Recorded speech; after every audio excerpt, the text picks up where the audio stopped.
Students of academics and competitive exams of English, आज के हमारे इस lecture 1 part 1 Hindi version lecture में स्टूडेंट्स हम आपको बताएंगे कि कॉम्प्लेक्स सेंटेंस की एडवर्ब क्लोज क्या होती है या कॉम्प्लेक्स सेंटेंस कैसे बनता है, किन कंजंक्शंस का यूज़ होता है जब हम इसमें एडवर्ब क्लोज यूज़ करते हैं।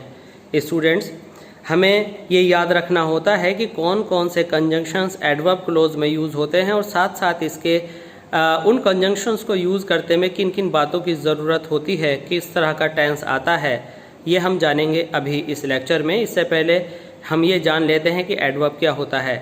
सबसे पहले जानते हैं कि एडवर्ब वह वर्ड है जो किसी वर्ब, एडजेक्टिव और एडवर्ब के बारे में कुछ हमें बताता है, उसकी विशेषता बताता है, उसे क्वालिफाई या मॉडिफाई करता है। इसी तरह से एडवर्ब फ्रेज वह फ्रेज है जो कि एक से ज़्यादा वर्ड में एडवर्ब होता है और ये वही काम करता है जो एडवर्ब करता था, बस वर्ड्स बढ़ने की वजह से इसे एडवर्ब फ्रेज कहते हैं। अब एडवर्ब क्लोज क्या है? एडवर्ब को क्लोज कहलाने के लिए ये 3 कंडीशन ज़रूरी हैं कि वह किसी सेंटेंस का पार्ट हो और इसका अपना सब्जेक्ट और अपनी वर्ब हो, और स्टूडेंट्स ये किसी वर्ब, एडजेक्टिव और एडवर्ब के बारे में कुछ कहता हो तो ये क्लोज कहलाता है। क्लोज कहलाने के लिए एडवर्ब वाले पार्ट में अपना सब्जेक्ट और प्रेडिकेट होना कंडीशन और शर्त है। आइए फाइनली देखते हैं कि ये परिभाषा क्या कहती है। ये परिभाषा कहती है कि एन एडवर्ब क्लोज वह सबऑर्डिनेट क्लोज होती है, वह आश्रित क्लोज होती है, वह डिपेंडेंट क्लोज होती है जो प्रिंसिपल क्लोज के अंदर आने वाले वर्ब, एडजेक्टिव और एडवर्ब के बारे में कुछ बताती है। तो स्टूडेंट्स, इससे रिलेटेड हमने यहाँ पर एग्जाम्पल दिया हुआ है। If it rains we shall not play, तो वी शैल नॉट प्ले हमारी प्रिंसिपल क्लोज है, हमारा मेन पार्ट है जो किसी पर डिपेंड नहीं करता। लेकिन if it rains subordinate clause है। सबऑर्डिनेट क्लोज का इट सब्जेक्ट है, रेन्स आपका प्रेडिकेट है जिसमें वर्ब रेन्स है, तो ये मॉडिफाई करता है शैल नॉट प्ले को। इस तरह से स्टूडेंट्स ये हुआ एडवर्ब क्लोज।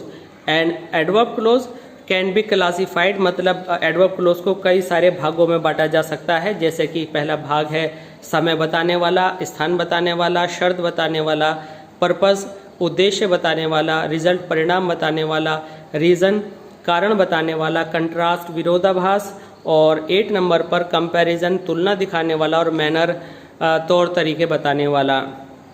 स्टूडेंट्स, आइए अब शुरू करते हैं एडवर्ब क्लोज ऑफ टाइम को। तो एडवर्ब क्लोज ऑफ टाइम में हम देखते हैं कि यहाँ पर कई सारे कंजंक्शंस दिए हुए हैं जो सारे एडवर्ब क्लोज ऑफ टाइम में आते हैं। तो आपको ये भी याद रखना है कि ये कंजंक्शन कहाँ पर यूज़ किए जाने हैं, क्योंकि जब आप सिंथेसिस या ट्रांसफॉर्मेशन करते हैं या सेंटेंस का सेंस समझते हैं तो अकॉर्डिंग टू द रिक्वायरमेंट, क्योंकि केवल टाइम ही सफिशिएंट नहीं है, टाइम किस तरह का है, जल्दी का है, देरी का है, और उसके साथ टेंसेस की क्या कंडीशंस हैं, वो सब आपको समझते हुए चलना है। और सबसे अहम है कि कॉम्प्लेक्स सेंटेंस के एडवर्ब क्लोज में कौन कौन से कंजंक्शंस आते हैं। तो शुरुआत करते हैं सबसे पहले एज लॉन्ग एज से। एज लॉन्ग एज स्टूडेंट का मतलब होता है के दौरान। जब एक काम कोई भी चलता है और उसी दौरान दूसरा काम हो तो वहाँ एज लॉन्ग एज लगाया जाता है। ये एज लॉन्ग एज के साथ कॉन्टीन्यूअस भी आ सकता है और कभी कभी बिना कॉन्टीन्यूअस के भी एज लॉन्ग एज का सेंस निकल कर आता है। जैसे कि हमारा सेंटेंस है as long as you are here, जब तक आप यहाँ हैं अच्छे से पढ़ाई करें। तो यानी आपका यहाँ रहना अपने आप में अच्छी पढ़ाई करने के लिए दोनों काम जारी रहने वाली बात दिखाता है। As long as you are here या as long as you are here, okay. तो जब तक आप यहाँ पर हैं, सही से पढ़ें, तो ये दोनों कामों को एक साथ होना दिखाता है, इसलिए यहाँ पर एज लॉन्ग एज लगा है। आफ्टर, जब हम आफ्टर, जिसे हम पश्चात या बाद कहते हैं, का हम यूज़ करते हैं, तो स्टूडेंट्स हम जब आफ्टर को बीच में यूज़ करते हैं, सेंटेंस के मिड में यूज़ करते हैं, तो आपको ये विशेष बात ध्यान रखनी है कि आफ्टर किसी भी परफेक्ट टेंस का पहला वर्ड होता है, अर्थात आफ्टर के तुरंत बाद परफेक्ट आता है। तो he went to Europe after he had saved sufficient money, तो अगर आप इसे पहले लिखने लगें after he had sufficient money को, तो कॉमा लगाकर ही वेंट टू यूरोप बाद में आएगा। तो कहने का मतलब यह है कि after he went to Europe का लास्ट वर्ड नहीं है, after he had saved sufficient money का पहला वर्ड है। तो जब आप after he had saved sufficient money beginning में लिखेंगे तो he went to Europe comma लगाकर बाद में लिख सकते हैं। स्टूडेंट्स, इसी तरह का एक कंजंक्शन है बिफोर। बिफोर के बाद हमेशा इंडेफिनिट आता है और बिफोर से पहले परफेक्ट आता है। तो जब आप बिफोर बिगिनिंग में लिखेंगे तो शी गोज टू स्कूल इसके साथ आएगा, तो आपका सेंटेंस बनेगा B capital before she goes to school comma she has cooked food. Students, कौन सा परफेक्ट किसके साथ आता है ये हम जब डिफरेंसेस बिटवीन कंजंक्शंस अगले लेक्चर में पढ़ाएंगे, अगले लेक्चर्स में, तो आप उसको देखिएगा, ये आपको समझ में आ जाएगा।